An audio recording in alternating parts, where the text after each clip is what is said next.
Masa nak ke sana, Kash terus berhentikan mereka bertiga sebab dia nampak benda tu. Benda itulah yang buat bunyi yang kuat tadi.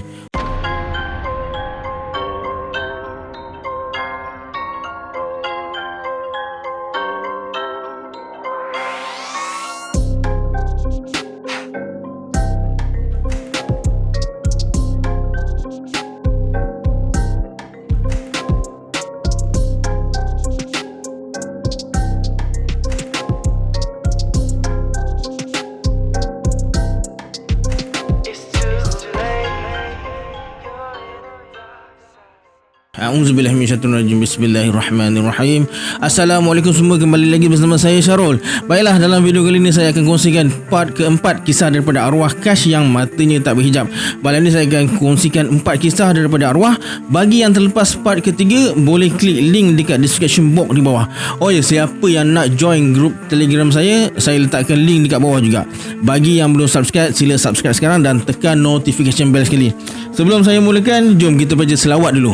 Sallallahu Rabbuna ala nuril mubin Ahmad al-Mustafa Sayyidil Mursalin. Sallallahu Rabbuna ala nuril mubin Ahmad al-Mustafa Sayyidil Mursalin. Sallallahu Rabbuna ala nuril mubin Ahmad al-Mustafa Sayyidil Mursalin. Baiklah, tanpa membuang masa lagi, jom let's jump to Rabak Seram.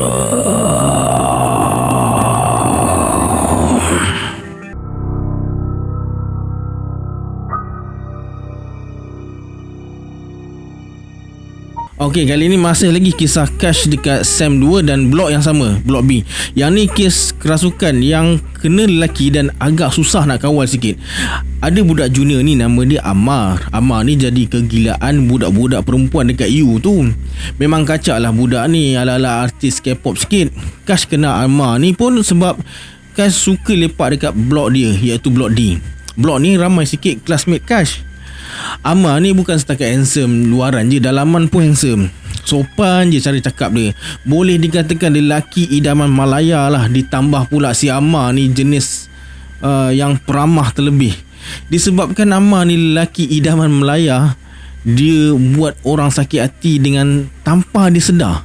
Masa tu Kash pergi buat assignment dekat blok D. Kebetulan pula air dekat blok B ni ada masalah sikit, jadi Kash lepak dekat blok 2 je. Lepas mandi, solat semua, Kash dengar bunyi bising dekat luar. Kash dengan kawan dia Zaim ni buka lah pintu. Tengok ramai yang lari ke bilik Ammar. Masa ni dah malam, dalam pukul 10. Kash teguhlah seorang mamat ni yang nak pergi ke bilik Ammar. Weh, apa hal tu? Mamat tu jawab, budak kena rasuk. Lepas tu dia terus lari pergi sana. Kash pandang Zaim dan tanya, nak pergi tengok tak? Jomlah tengok. Mana tahu kau boleh tolong. Aku malas sebenarnya, nanti ramai yang tahu. Alah, tengok-tengok je, entah-entah ustaz dah ada. Kash pun okey je lah. Kemudian Kash dengan Zaim pergi ke sana. Kash tengok dah ada ustaz dengan 2-3 orang budak tengah pegang Ammar. Ustaz tu macam dah berpeluh. Kash selitkan diri nak pergi tengok lebih dekat lagi. Lepas tu dia tengok dalam diri budak tu ada jin perempuan. Muka dia macam perempuan sihir dan ada tattoo huruf siam banyak-banyak dekat muka dia. Mata dia hitam, bibir hitam, pekat je lendir hitam keluar dari mulut dia. Tapi tak mengganas pun jin ni. Elok je duduk sengih-sengih dengan gigi hitam legam dia. Kash cubalah tanya budak yang ada dekat situ, lama dah ke jadi macam ni? Setengah jam jugalah. Mula-mula tadi menjerit, lepas tu sampai sekarang senyap. Tiba-tiba Ammar pandang Kash dengan suara perempuan garaunya. Dia panggil Kash. Kau boleh nampak aku kan?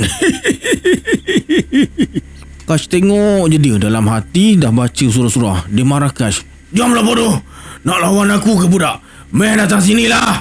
Tiba-tiba Kash kena tarik. Lepas tu dia hempas Kash atas meja belajar. Masa dia tarik Kash tu, Ammar tak berganjak pun dari tempat dia. Dia guna tangan je dari jauh tarik Kash. Lepas tu bam. Kemudian Ammar tutup pintu. Tinggallah Kash, ustaz dengan 2 orang budak yang pegang dia tu. Ustaz terus pergi dekat Kash. Lepas tu Amar tolak dua orang budak yang pegang dia tu, terseret sampai ke almari. Ustaz kunci pergerakan dia. Nasib baik berjaya. Meronta-ronta dia nak lepaskan diri. Kemudian Ustaz bertanya, nampak ke dia? Kash cuma angguk je. Masa ni jin tu dah mula baca jampi dalam bahasa Siam. Sepatah haram pun Kash tak faham. Kash tegur dia, buat apa duk kungkap-kungkap macam tu? Seru setan mana pula? Dia pandang Kash. Lepas tu dia gelak. Manusia bodoh. Kau ke aku yang bodoh? Aku ada Allah. Sekali aku baca ayat suci, berterabur semua memang kau. Dia mendengus marah. Lepas tu menjerit kuat gila sampai rasa nak pecah ke gendang telinga. Yang ni Kash memang tak mampu nak lawan balik. Kemudian Kash cuba bercakap dengan dia. Sambil tu Ustaz cuba keluarkan dia. Kash tanya, kenapa kau masuk dalam tubuh anak Adam ni? Tuan aku suka dia. Tuan aku nak dia. Kalau dah suka, mana boleh buat dia sakit? Kata suka, takkan nak tengok orang yang tuan kau suka tu sakit. Betul tak? Kalau sayang dia, kau keluarlah dari badan budak ni. Kau ingat aku bodoh? Budak ni dah tolak tuan aku. Tuan aku nak dia sakit merana. Betul ni tak nak keluar? Ustaz pun mulakan sesi keluarkan jin ni. Susah sangat. Dengan Kash sekali belum. Datang seorang lagi ustaz membantu. Akhirnya keluar juga jin ni dari badan Amar. Muntah darah Amar lepas sedar dari pingsan. Habis keluar paku dengan rambut-rambut. Dua orang ustaz tu cakap ni kena santau. Bila selidik, ada budak perempuan berkenan dekat si Amar ni. Tapi Amar tolak cinta dia. Yang buat perempuan ni marah, dia dapat fake news yang Amar ni bercinta dengan awek mana tah. Sedangkan Amar cakap dekat dia yang Amar ni tak nak bercinta. Bila dengar kisah di sebalik kerasukan ni, Kash rasa seram sejuk pula. Disebabkan tu jugalah budak perempuan tu santau dia. Baru setahun jagung dah main santau-santau. Lepas kejadian tu, Kash dengar Amar pergi berubat. Sebab perempuan tu masih lagi marah dan hantar benda pelik-pelik. Sampai satu tahap Amar jumpa orang yang betul-betul boleh lawan santau dari Siam ni. Hinggakan santau tu makan diri dia sendiri. Dan perempuan tu sampai berhenti universiti. Sebelum berhenti, perempuan tu ada hantar mesej dekat Amar. Dia minta maaf. Lepas tu lesap tak tahu khabar berita apa. Hidup ke mati wallahu alam. Yang sama ni pula kesian dekat dia. Disebabkan santau ni dia banyak kena rasuk dan perlahan-lahan dia boleh nampak benda-benda halus ni. Pernah sekali tu dia kena rasuk dengan penghuni tetap kolej ni atas perbuatan kawan dia yang bermulut puaka. Orang lain yang mulut puaka, dia yang kena. Amar kena rasuk dekat fakulti dia. Kebetulan Kash pergi fakulti Amar sebab nak hantar barang kawan dia. Amar kena rasuk betul-betul masa Kash lalu depan kelas dia. Tengok Amar tengah mengamuk. Habis meja dia terbalikkan, Kash nampak lembaga hitam dalam badan dia. Kemudian Kash terus masuk kelas dan suruh budak-budak kelas panggil ustaz. Sebab dia tak pandai nak keluarkan benda ni. Nak suruh halang benda ni dari mengamuk lagi boleh. Benda tu marah dekat kawan Amar ni sebab cabar dia. Kash pun pesan dekat kawan si Amar ni, lain kali kalau nak cakap apa-apa biar berlapik. Kita ni dekat tempat orang. Budak tu minta maaf. Akhirnya selesai. Benda tu keluar sendiri. Dan itulah kisah yang jadi masa Kash Sem 2. Lepas tu dia tak tahu apa yang jadi dekat kediaman kampus tu. Sebab Sem yang seterusnya Kash tinggal dekat rumah sewa.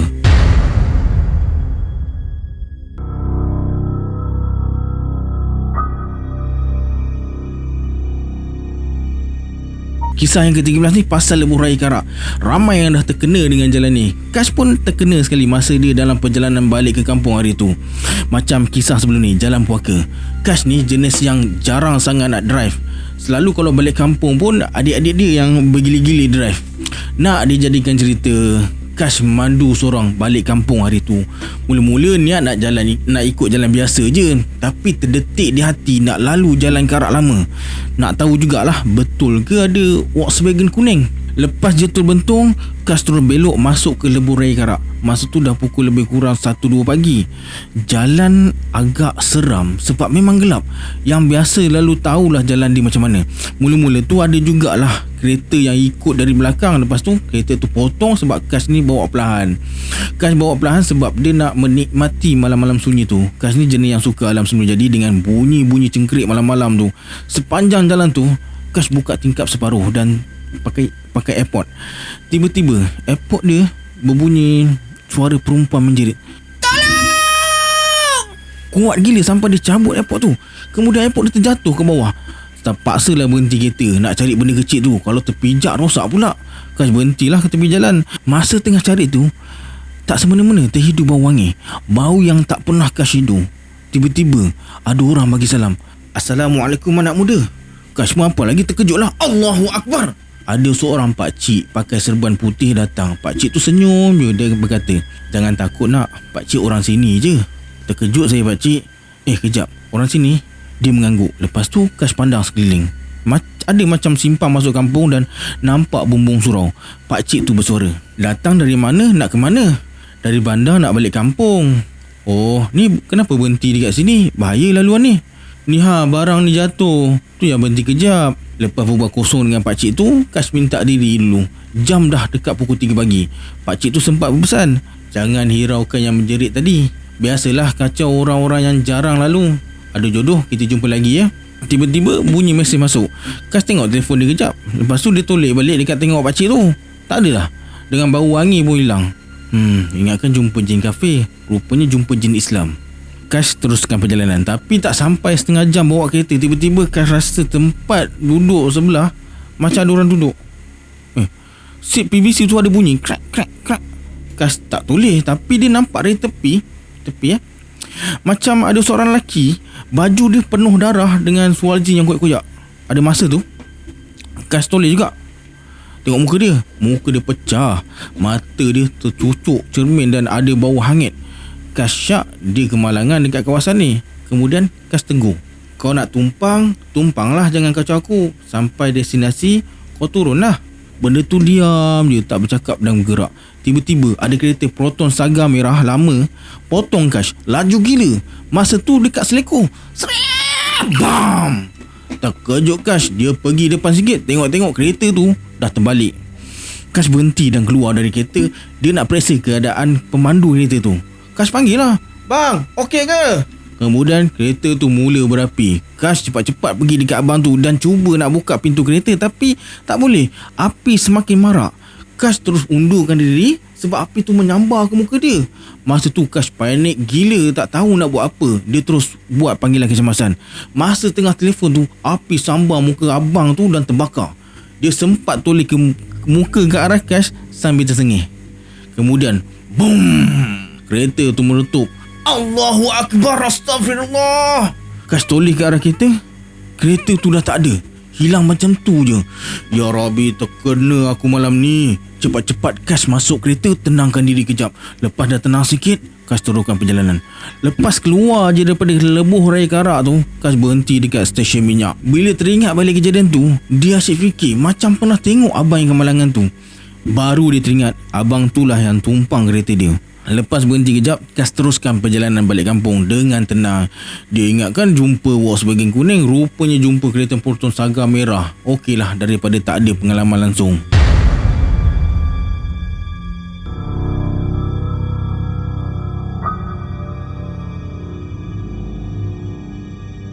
Okey, kisah ni jadi masa Kas lepas SPM. Tak ada kerja yang nak dibuat, Kas ikut walid dia masuk hutan. Walid ni ayah dia lah. Walid dia ni memang suka camping, hiking. 1-2 hari pun jadi, asalkan boleh menikmati alam semua jadi. Dan kadang-kadang Kas pun akan ikut juga sebab dia ni nak cari pengalaman dengan penghuni hutan ni. Bukan cari pasal, Kas cuma nak tahu rupa-rupa yang mampu jin-jin ni menjelma bila dalam hutan. Walid Kas cadang nak bermalam dekat salah satu air terjun di Jeli 2 hari 1 malam. Tak boleh lah nak pergi lama-lama, ibu dia mengamuk pula dekat rumah nanti. Pagi tu bertolaklah mereka berempat, termasuk kawan-kawan Walid dia, iaitu Pakcik Zul dan Pakcik Azhar. Sampai dekat sana dah nak dekat Zuhur. Mereka cadang nak solat Zuhur dekat tempat camping tu lah. Pertama kali sampai dekat situ, Kas terpegun kejap dengan keindahan air terjun tu. Cantik sangat, dan kalau nak pergi ke tempat yang seronok untuk mandi, kena lalu jambatan gantung. Kawasan air terjun tu banyak batu tinggi dan air terjun ni bertingkat-tingkat. Mereka buat keputusan nak naik tingkat lebih tinggi sebab bawah-bawah ni ramai family mandi, tak seronok untuk bercamping. Mereka naik sampai tak ada jalan untuk naik ke tingkat seterusnya.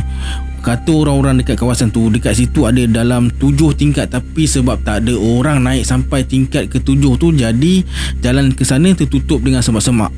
Mereka pun tak tahulah tingkat berapa mereka dah naik. Sampai di tempat tu, mereka solat jemaah dulu baru pasang kemah. Masa tengah bersih-bersihkan tempat tu nak pasang kemah, Kas terpandang batu-batu besar dekat seberang. Ada satu makhluk elok je tengah duduk celah-celah batu tu, tapi Kas nampak kepala je. Badan dia kurang nampak sebab gelap. Makhluk tu tenung je mereka berempat, dengan mata sebelah tak ada, rambut dia jarang-jarang, mulut nguncung. Walid dia perasan yang Kas tengah tenung tempat tu. Kemudian Walid dia berdehem. Bagi syarat suruh Kas sambung bersihkan tempat tu. Kawan-kawan Walid dia tak tahu yang Kas ni ada kebolehan. Lepas siap semua, Kas terus terjun sungai. Bukan selalu dapat menikmati air terjun ni. Masa tengah mandi-manda tu, Kas terdengar ada suara panggil dia. "Kas, datang kemari."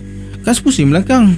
Dia nampak makhluk yang dekat celah-celah batu tu dah keluar separuh badan. Badan dia hancur, ada cebisan daging yang melekat. Yang elok pun tangan kiri dia je. Itu pun berlubang-lubang. Makhluk tu keluar guna tangan kiri dia tu lah. Kas pergi ke tempat dia. Sambil main-main air tu, Kas bertanya, kenapa panggil aku? Makhluk tu diam je. Kas bersuara lagi.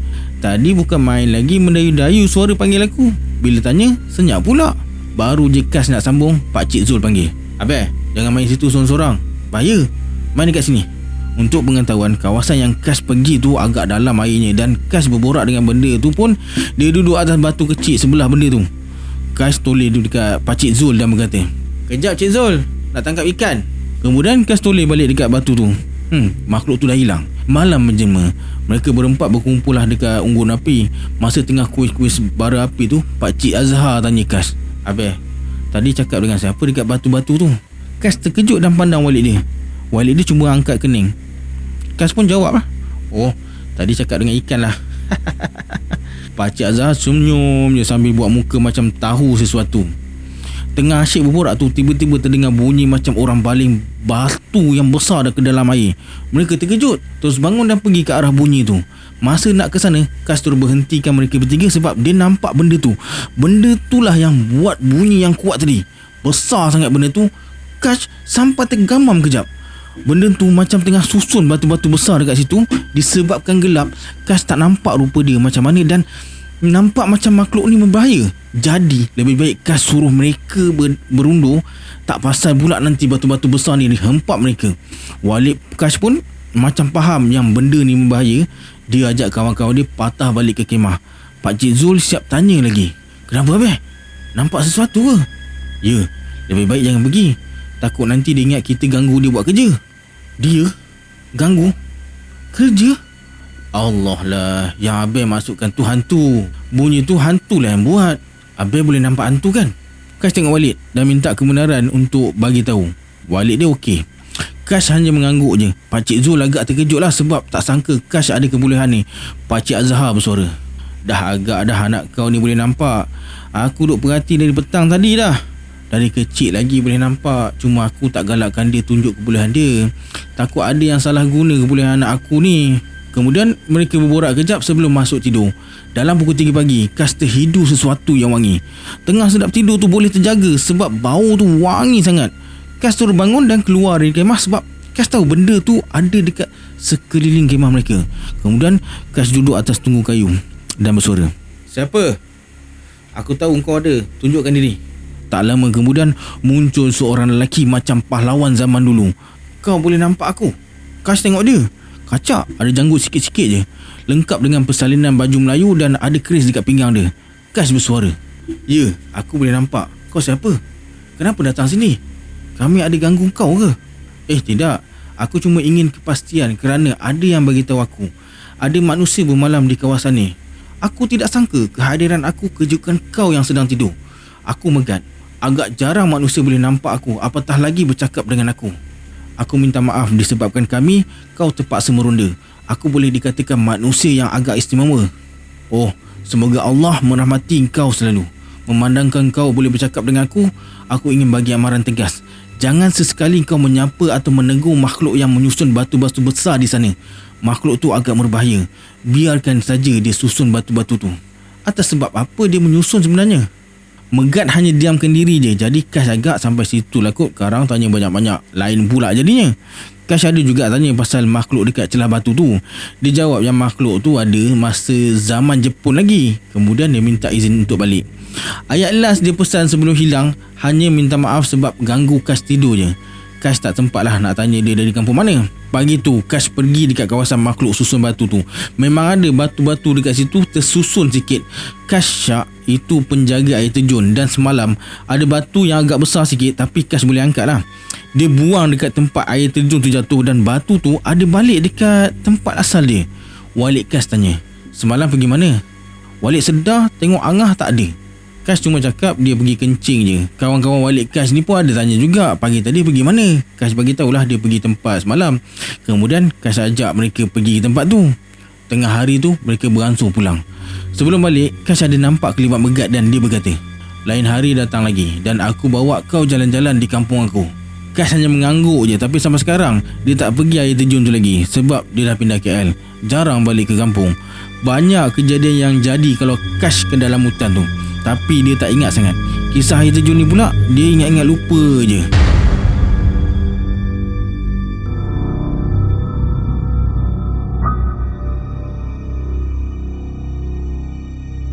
Okey, kali ni kisah Kash jadi facilitator untuk budak-budak sekolah menengah yang pergi camp motivasi.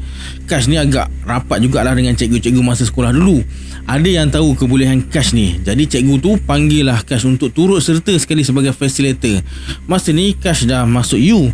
Nak cari income lebih lah sikit masa cuti SEM. Camp ni 3 hari 2 malam. Tapi terpaksa buat 2 hari 1 malam je. Kenapa dipendekkan? Ini cerita dia.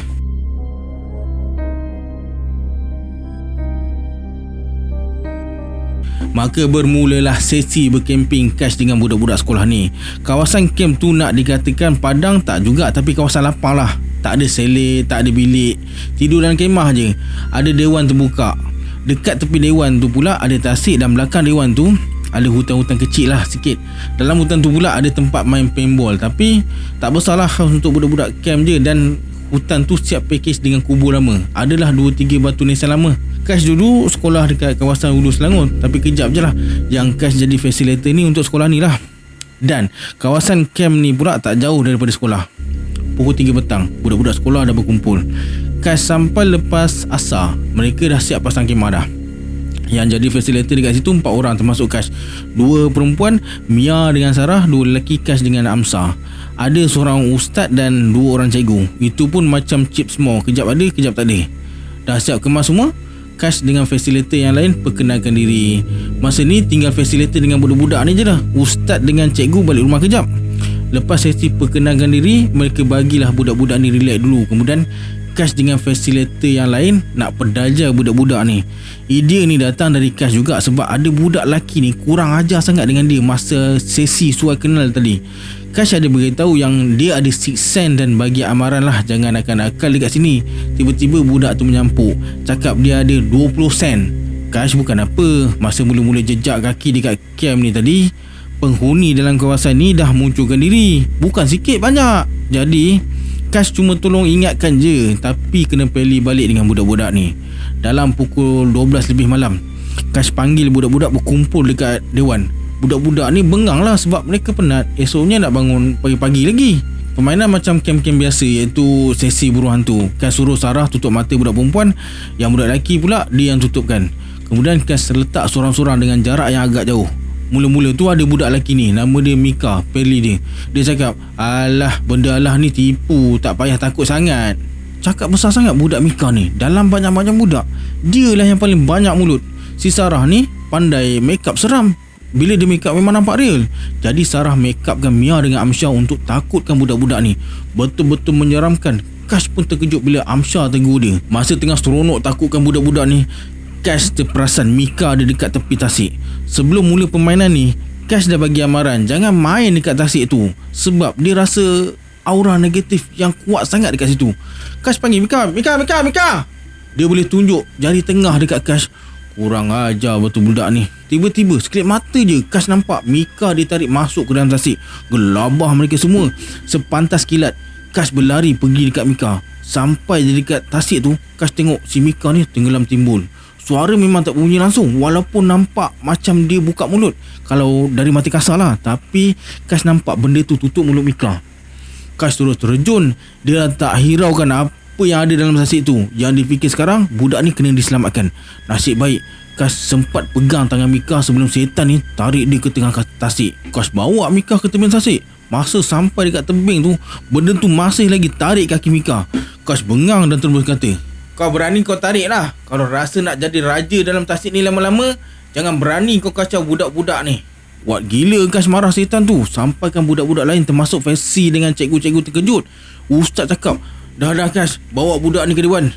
Kash tak berganjak. Kemudian Ustaz datang tenangkan dia, sebab Kash betul-betul rasa nak bunuh setan tu. Kash toleh ke belakang. Setan tu tengok je dia dan berkata, "Aku nak balik hak aku." Fizikal setan yang Kash nampak tu macam cerita dering. Muka dia pecah-pecah, tangan dia pula ada banyak kesan torehan. Kemudian Kash pergi dekat dewan. Mika dah sedar tapi dia jadi trauma. Kash yang bengang dengan kejadian tadi terus berkata, "Kau kenapa budak? Nak mati ke apa? Aku pesan banyak kali dah, jangan main dekat tempat-tempat yang aku larang. Kau pergi juga. Dah tak sayang nyawa ke?" Amsyar datang tenangkan Kash. "Dah lah tu Abel, nah ambil tuala ni pergi bersihkan diri, tenangkan jiwa."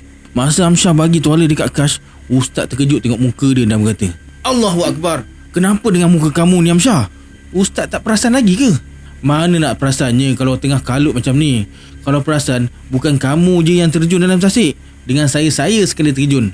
Dah, kamu dua pergi bersihkan diri." Lepas siap bersihkan diri, Kash terus pergi ke dewan balik. Kemudian Kash panggil Ustaz dan cikgu-cikgu nak berbincang jauh sikit dari budak-budak ni. Kash cakap dekat Ustaz, benda tu nak Mika. Mereka kena hentikan camp ni dan esok kena bawa budak-budak ni keluar dari sini. Yang lain biar diuruskan. Macam mana Kash boleh tahu? Masa bersihkan diri tadi, ada penghuni yang baik dekat situ bagi amaran dekat Kash yang setan tu akan dapatkan juga si Mika ni sebab itu makanan dia. Baru je nak bagi tahu Ustaz, macam mana dia boleh tahu? Mika dah kena rasuk. Kash nampak dari jauh dia tengah mengamuk. 2-3 orang pelajar pegang dia. Kash berlari dekat dewan, dia senyap pula. Mika tenung je Kash. Lepas tu senyum dan berkata, "Aku dah dapat dia." Muka Mika berubah 100%. Muncul urat-urat berwarna hitam dekat muka dia dengan mata dia pun hitam. Bibir dia pecah. Kash suruh Ustaz siap sedia dia sebab dia dapat rasakan setan ni agak ganas. Kemudian dia suruh budak-budak perempuan duduk jauh sikit daripada Mika. Yang lelaki Kash suruh buat bulatan. Lepas tu bacalah surah-surah lazim. Ustaz cuba keluarkan benda tu dari dalam badan Mika. Kash jadi jurubahasa sebab setan tu tak nak cakap bila Ustaz tu tanya. Tapi bila Kash bertanya, elok je dia jawab. Kash tak berapa ingat dia tanya dan cakap apa dengan setan tu. Yang Kash ingat dia tanya, "Kenapa kau nak dia?" "Dia masuk kawasan aku. Aku pantang orang datang tempat aku buat benda bodoh." "Ya, aku tahu perangai dia bodoh, tapi budak ni bukan milik kau. Dia milik Allah." Lepas tu dia mengamuk lagi dengan angin kuatnya macam nak tercabut zinc dewan. Sampaikan setiap kali Kash bincang dengan setan tu, dia mengamuk, lepas tu ribut kuat. Sampailah satu tahap Kash dengan Ustaz dah tak larat sebab lama sangat nak lain kerenah setan tu. Macam-macam setan tu minta sebagai pengganti. Lemah tak lemahnya mereka berdua ni, sampaikan setan ditendang Kash dengan Ustaz terpelanting jauh dan muntah darah sebab tendangan maut dia. Tak lama kemudian kawan Ustaz datang. Kash panggil dia Abang Rais sebab nak kata dia Ustaz tak juga, pakai baju rok je. Tapi rok-rok ni pun ilmu penuh di dada. Abang Rais kawal situasi ni sekelip mata je. Kash dengan Ustaz ni bukan main berpeluh lagi sampai kena tendang. Abang Rais masuk je dalam dewan, terus duduk depan Mika. Lepas tu berbual dengan benda tu kejap, adalah silap sikit, zap, Mika terus pingsan. Sebelum Abang Rais masuk ke dewan, setan tu mengamuk. Dia nampak je Abang Rais masuk, terus dia senyap, menunduk je. Alhamdulillah lah, lepas Abang Rais datang, keadaan jadi tenang. Tapi sampai ke subuh, budak-budak tu tak tidur sebab takut punya pasal. Pagi tu Kash suruh budak-budak kemas barang-barang semua. Camp tamat sampai pagi tu je. Disebabkan hal ni lah mereka kena hantar budak-budak ni sampai depan rumah masing-masing. Nasib baik sikit je yang terlibat dengan camp ni. Kalau ramai penat jugalah nak hantar seorang-seorang. Alright, sampai sini video untuk malam ni. Bagi sesiapa yang ada cerita seram yang ingin dikongsikan, boleh hantarkan cerita anda ke alamat email di bawah. Jangan lupa like, komen dan share video ni. Kita berjumpa lagi di video akan datang. Saya Syarul. Assalamualaikum. Adios. Tiba-tiba Kash kena tarik. Lepas tu dia hempas Kash atas meja. Benda tu marah dekat kawan Amar sebab dia cabar. Benda tu marah dekat kawan Amar benda tu marah dekat. Kisah yang ke-13 ni pasal lebuh raya karak juga. Macam video yang lepas ni, Jalan Puaka. Mesti ramai dah kena dengan jalan. Cakap besar sangat. Cakap besar. Tiba-tiba sekelip mata je Kash nampak Mika ditarik masuk ke dalam tasik. Kelabah mereka semua sepantas kilas. Hei,